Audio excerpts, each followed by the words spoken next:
عبس وتولى أن جاءه الأعمى وما يدريك لعله يزكى أو يذكر فتنفعه الذكرى في مقام آخر أو كما قال النبي صلى الله عليه وسلم لا يؤمن أحدكم حتى أكون أحب إليه من والده وولده والناس أجمعين أو كما قال الله تعالى في شان نبيه مخبرا عظيما إن الله وملائكته يصلون على النبي يا أيها الذين آمنوا صلوا عليه وسلموا تسليما اللهم صل على سيدنا ومولانا محمد وآله وسلم سائل کے آباد ساتھی دوسری پر السلام علیکم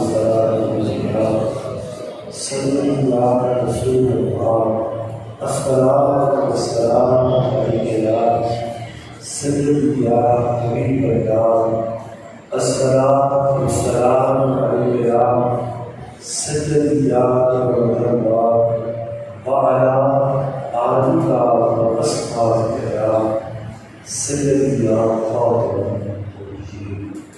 اللہ تعالیٰ بزرگ و برتن کی اور صلاح کے بعد حضور نبی مکرم شفیع معظم صلی اللہ علیہ وآلہ وسلم کے ذات والا صفات پہ صلاۃ و سلام پیش کرنے کے بعد علماء گرامی قدر اور آپ تمام محترم سامعین و ناظرین خدا رب العالمین ہماری اس حاضری کو اپنی بارگاہ میں قبول فرمائے اور ان گزرنے والے لمحوں کو ہمارے لیے باعث نجات فرمائے۔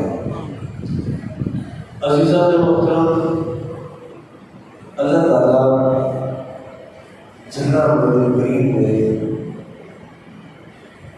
قرآن مجید کے 30ویں پارے کی تیسری سورہ کے اندر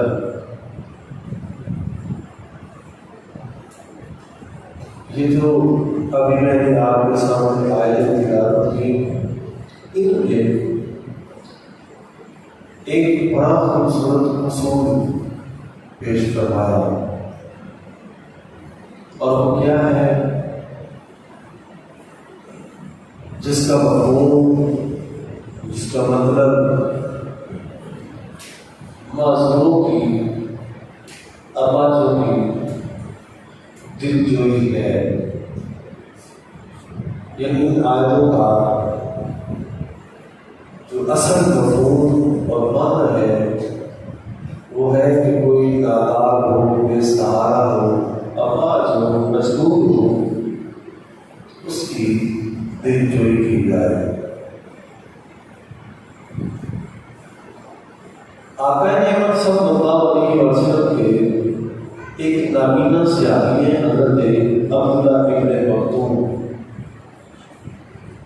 نابینے نظر نہیں آتا، ایک بار آپ آئے تو حضور جلوہ افروز ہے اور آپ کے سامنے قریش کے بڑے بڑے جو عمراء، جو بڑے بڑے گھرانوں کے لوگ ہیں وہ حضور کے سامنے بیٹھے ہوئے تو سرکار نے واضح فرما رہے ہیں، گفتگو ہو رہی ہے۔ اوپر سے یہ آئے نابینے، آپ پتہ نہیں کہ حضور کس حالت میں تشریف فرمائیں، آپ پہلے گفتگو فرما رہے ہیں تو یہ بھی پیچھے سے آئے اور آ کے یہ اپنی بات حضور کے سامنے پیش کرنا چاہتے ہیں۔ جب انہوں نے آ کے اپنی بات کرنا شروع کی نا، اب حضور چونکہ پہلے کتاب فرما رہے ہیں تو سرکار کو یہ بات ناگوار ہو سکی۔ اب حضرت عبداللہ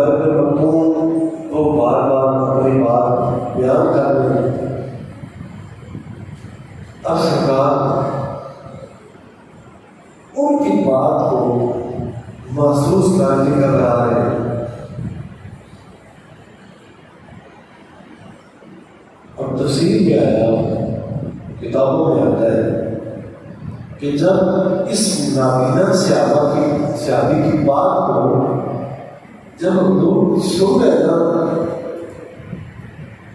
تو سن کے حضور ان کی طرف ذرا ناگواری کا اظہار کرتے ہیں۔ اگر یہ چپ ہو جاتے تو پہلے میں بات سے کر دیتا تو بعد میں ان کی طرف متوجہ ہوتا۔ تو کتابوں میں آیا کہ اس موقع پہ قرآن مجید کی یہ صورت اور یہ آیتیں اس موقع پہ نازل ہوئی۔ ادھر وہ نابینا سے ابھی بات کرنا چاہتے ہیں، ادھر وہ بات فرما رہے ہیں۔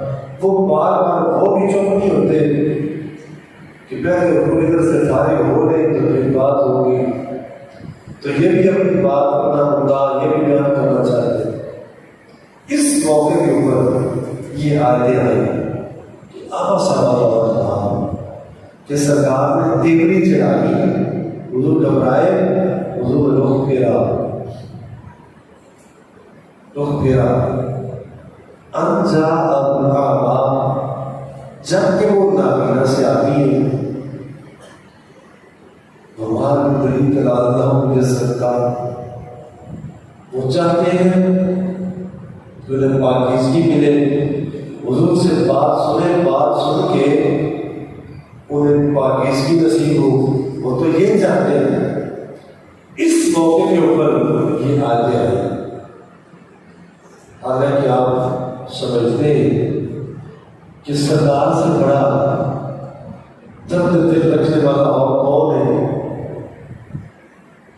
سب سے زیادہ دل جوئی کرنے والے سرکار سے بڑے اور کون ہو سکتے ہیں؟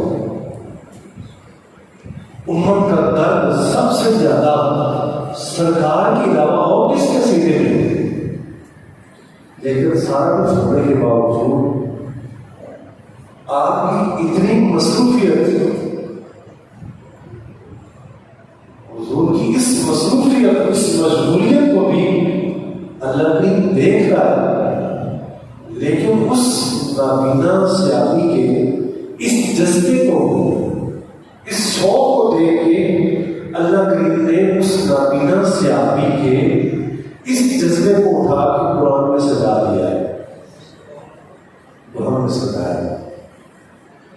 اور مقصد بندوں کو بتانا یہ مقصود ہے کہ جو نادار ہوں، جو نابینا ہوں، جو آباد ہوں، جو معذور ہوں، ان کی جہاں تک ہو سکے ان کی دل جوئی کی جائے، ان کا سہارا بنا جائے۔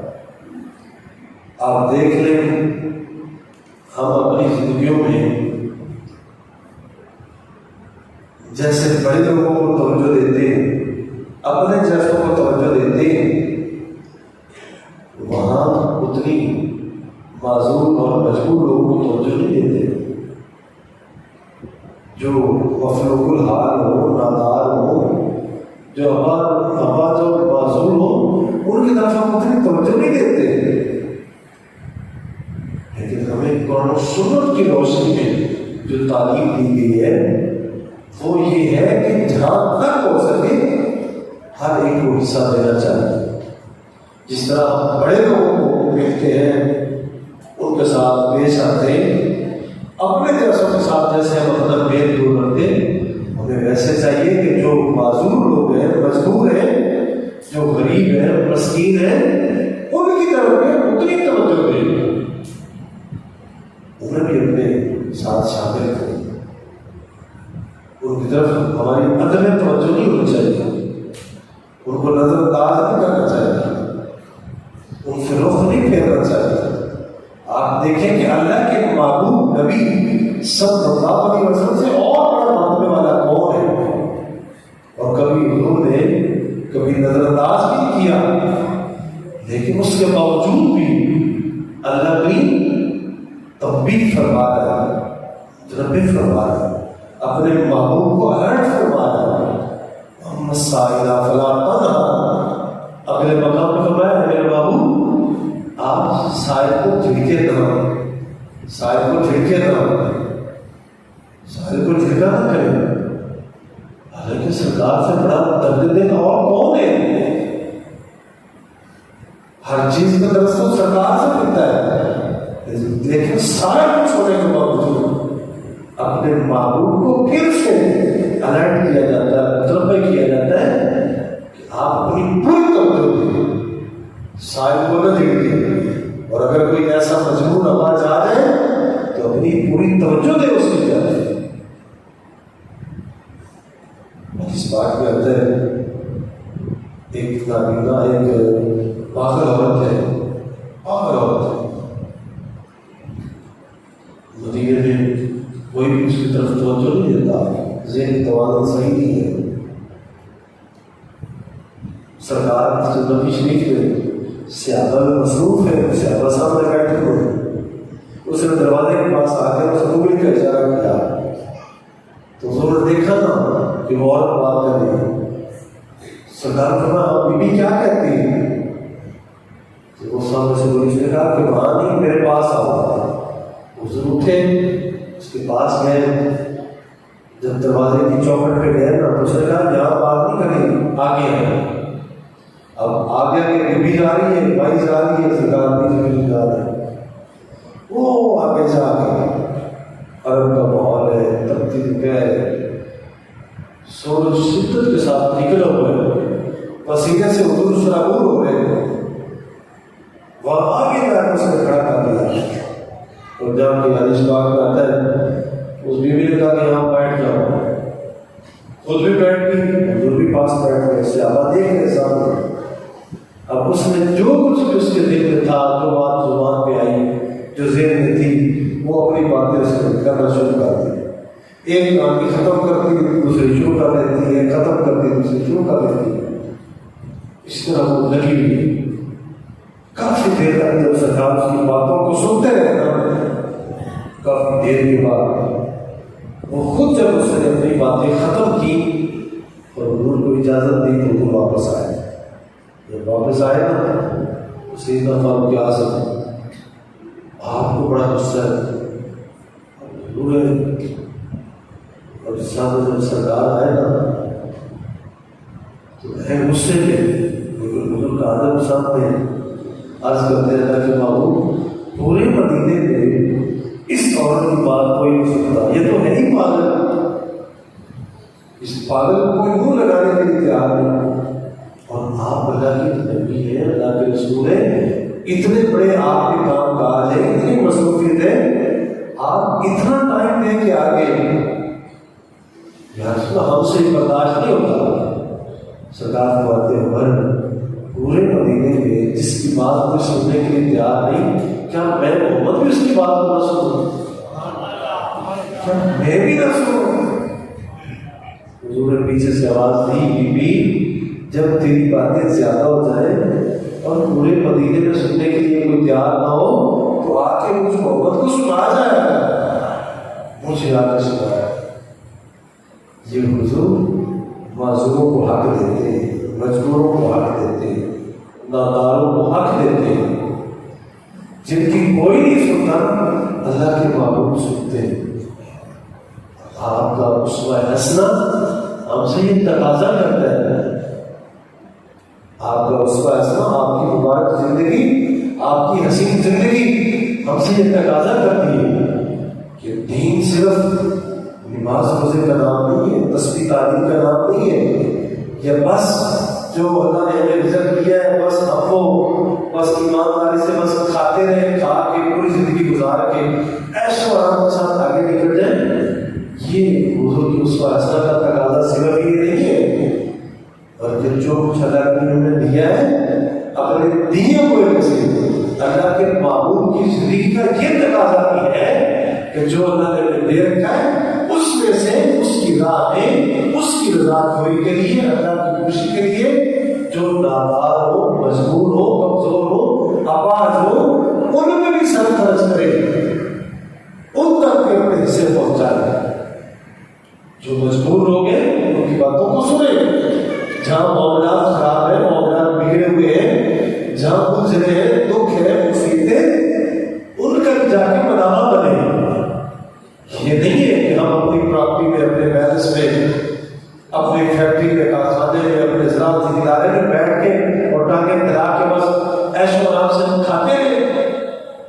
یہ اسلام اور دین کا یہ تقاضا یہ نہیں ہے، اس سے اسلام اور دین کے تقاضے پورے نہیں ہوتے۔ جو کچھ دیا اللہ نے ہم خود کھائیں، ضرور کھائیں، لیکن اس کے بعد اپنے کھانے پینے کے بعد دوسروں طرف کی نظر کریں، اپنے دائیں بائیں میں دیکھیں۔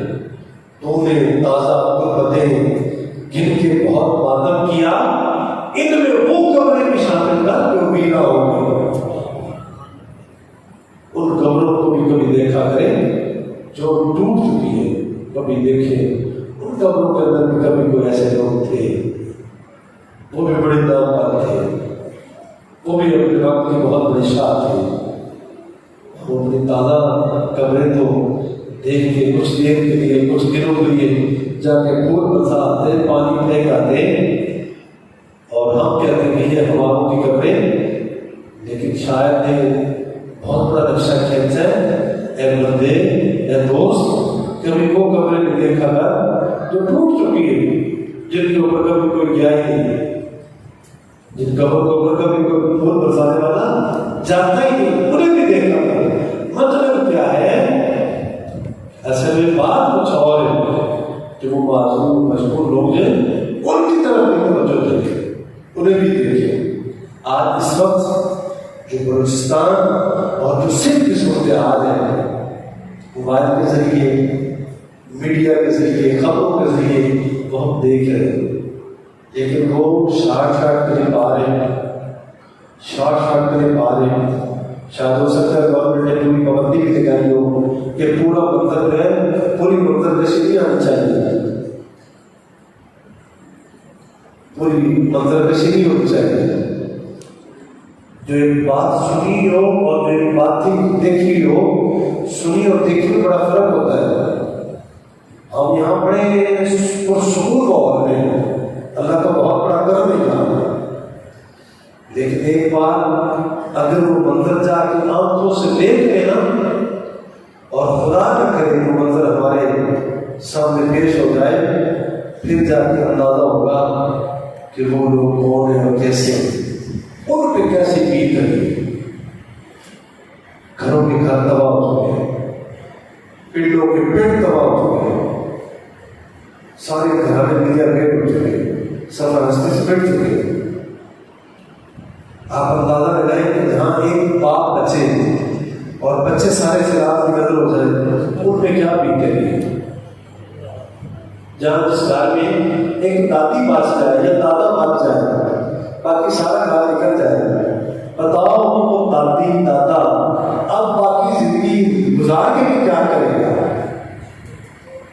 جس بندے کا سارا مالا ہوتا ہے نکل جائے، فصلیں ساری تباہ ہو چکی، گھرانے تباہ ہو چکے، کاروبار سارے ختم ہو چکے، سڑکیں ساری کٹ چکی ہیں۔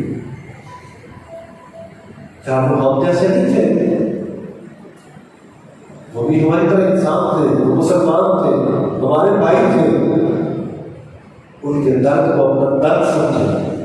اس بات کرنے کا مقصد یہ، اگر کوئی فلاحی تنظیم، کوئی ویلفیئر ٹرسٹ جو یہاں سے کوئی چیز دے کے وہاں پہنچائے، اگر آپ سمجھتے ہیں کہ وہ ادارہ، تنظیم، ویلفیئر ٹرسٹ اگر کوئی ایماندار ہے، صحیح ہے، وہ وہاں تک پہنچا سکتے ہیں، ان تک ان کی مالی معاونت کریں، ان تک بسترے پہنچائیں، ان تک گندم پہنچائیں، ان تک پیسے پہنچائیں، جو چیز بھی پہنچا سکتے وہاں وہ لازمی وہ حصہ ان تک پہنچائے۔ آج کے لیے تھوڑا حصہ، تھوڑی مقدار جو ہے نا، یہ انشاءاللہ قیامت والے دن ہمارے لیے بہت بڑا ذخیرہ ہوگا۔ تو اس لیے انہیں ایک تو مالی معاونت ان کی کریں، اپنے مالوں میں شریک کریں، دوسرا انتہائی آپ توجہ کے ساتھ، درد کے ساتھ، سوچ کے ساتھ، چاہے آپ تنہائی میں بیٹھیں یا آپ محفل میں بیٹھیں، آپ انہیں اپنی دعاؤں میں یاد کریں، انہیں بھی اور اپنے لیے۔ یہ تو مالک کی تقسیم ہے نا کہ یہ عذاب اصغر اور یہ قیامت صغری، یہ بلوچستان کے اوپر واقعیت کر رہا ہے، یہ ہمارے اوپر بھی ہو سکتی ہے۔ جیسے دریا وہاں بھی بہے، یہ دریا نالی میں بھی پھنس سکتا ہے، یہ لہر بھی پھنس سکتی ہے. تو اس لیے ڈھیلے نہ ہو، سست نہ پڑے، غافل نہ ہو جائے، اپنے مالک سے کثرت سے استغفار کریں. بلوچیوں کے اور سکھیوں کے گناہ ہم سے زیادہ نہیں ہے. ہمارے گناہ، ہماری خطائیں، ہمارے ظلم، ہماری زیادتیاں ہو سکتا ہے اس سے زیادہ ہو.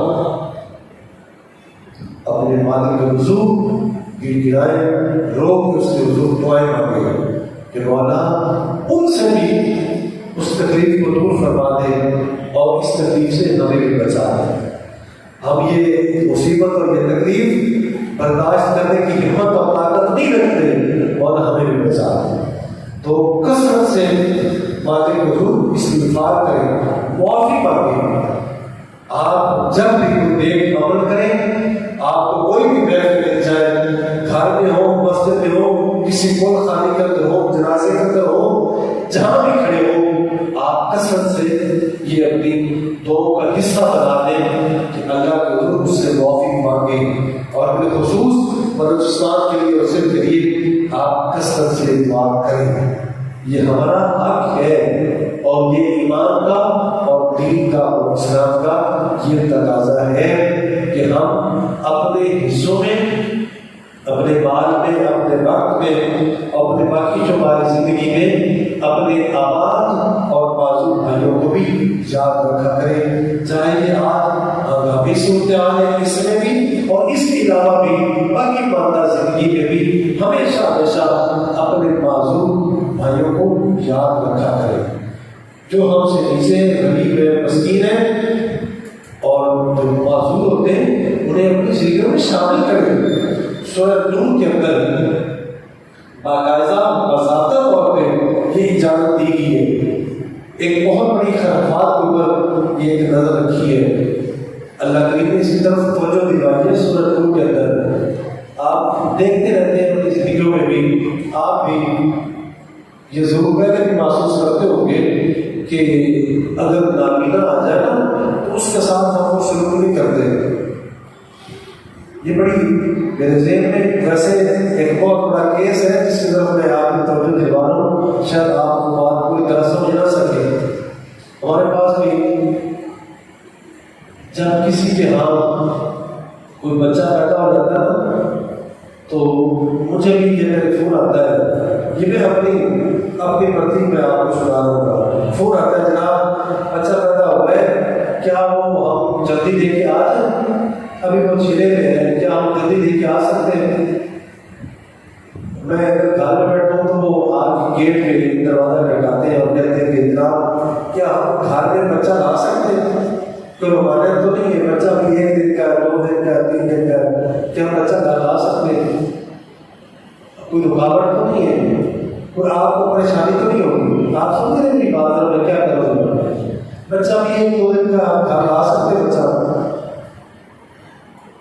یا کسی کے گھر میں بچہ پیدا ہو جائے، کسی کے گھر میں بچہ پیدا ہو جائے نا تو کہتے ہیں کہ اوپر کوئی بیمار عورت نہ آئے، بیمار بندہ نہ آئے.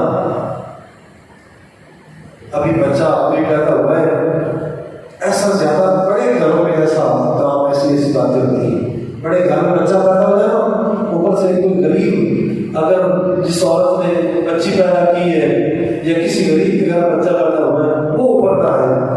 کوئی بیمار ہے تو وہ نہ آئے، کوئی نابینا ہے تو وہ نہ آئے. سورہ نور کے اندر ایک بڑی لمبی آیت ہے، غالباً شاید ہو سکتا ہے کہ یہ سورہ نور کی آیت نمبر 60 ہے، میرے خیال میں 60 سے 61 نمبر آیت ہے. تو فرمایا کہ کسی نابینے کو رکاوٹ نہیں ہے، کسی مریض کو رکاوٹ نہیں ہے، اور کسی بندے کو بھی رکاوٹ نہیں ہے کہ وہ اپنے باپ کے گھر سے، ماں کے گھر سے، بیٹے کے گھر سے، دوست کے گھر سے، بیٹی کے گھر سے وہ بندہ کھا سکتا ہے، آ سکتا ہے، رہ سکتا ہے، کھا سکتا ہے. تو لہٰذا یہ بات بڑی توجہ کی. اب وقت بہت تھوڑا ہے، بات بڑی زیادہ لمبی تھی، موضوع بڑا قریب ہے، تو کبھی پھر موقع ملا تو ایسے بڑی توجہ کے ساتھ، تفصیل کے ساتھ کھول کے میں بیان کروں گا. تو لہٰذا ایسی خرافات سے ہمیں بچنا چاہیے. اگر کوئی نابینا ہے تو نابینا کڑوا نہیں ہوتا، نابینا بندہ کڑوا نہیں ہوتا. یہ تو مانے کی تقسیم ہے.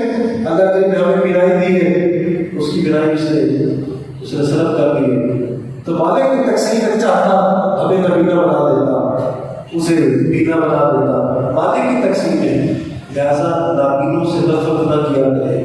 کوئی مریض آ جائے اس سے نفرت نہ کیا کرے.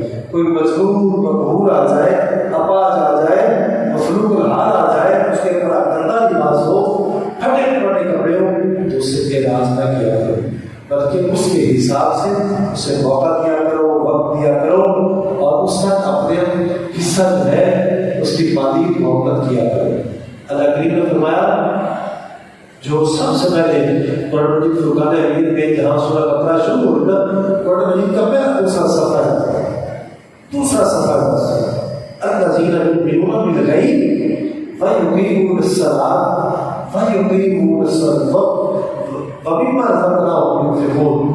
فرمایا جو ایمان والے ہیں نا، ان کی سب سے پہلی نشانی یہ ہے کہ وہ اللہ کے غیب ہونے پہ وہ ایمان رکھتے ہیں.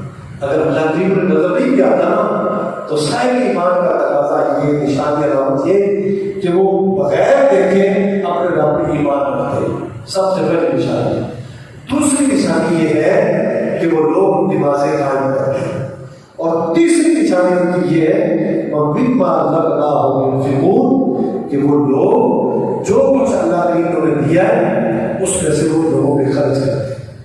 ہم نے خرچ نہیں کرنا ہے اللہ کریم کے دیے ہوئے سے، جو اللہ نے دیا ہے ہم نے اس میں سے خرچ کرنا ہے، اور پھر اس کے دیوں میں سے جب ہم نے دینا ہے تو اللہ کریم اس کے اوپر بڑا راضی اور خوش ہوتا ہے.